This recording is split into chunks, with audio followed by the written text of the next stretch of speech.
In Nieuwspoor Den Haag wierste de presentatie van het boek Marianne Vaatstra, het verhaal van haar moord.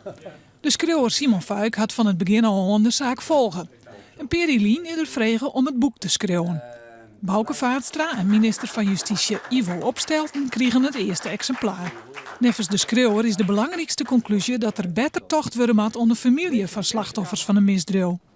Daarover zei Bouke tegen mij, en dat heb ik letterlijk in het boek opgeschreven. Wij hadden van tevoren altijd het gevoel dat we in een rechtsstaat leefden. Dat de politie achter je stond. Dat ze je hielpen. Als je beseft dat na een paar weken het eigenlijk al kapot was. En na een paar maanden de onderzoeksleider zei van nou, we hebben elkaar geloof ik niets meer te vertellen. En daarna is er eigenlijk nooit meer enig contact geweest. Geen serieus contact. Van voorlichten, van informeren is überhaupt geen sprake geweest. En als je dan later de mensen gaat verwijten dat ze allerlei dingen in hun hoofd halen, dan denk ik, moet je eerst je eigen werk doen. Ik vind dat dat echt de grote les is. Het is natuurlijk toen een andere tijd, 14 jaar geleden dan nu.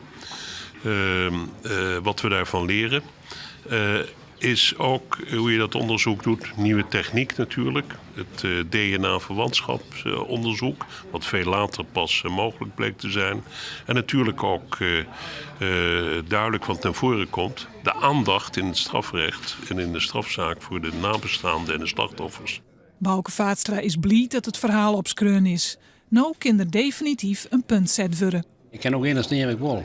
Ik kom nog net meer te denken van ik ben dan naartoe werden, want dan krijg ik telefoon of dan kom ik gewoon in die richting. Dat is nog gebeurd. En dat viel goed? Dat viel heel goed, ja.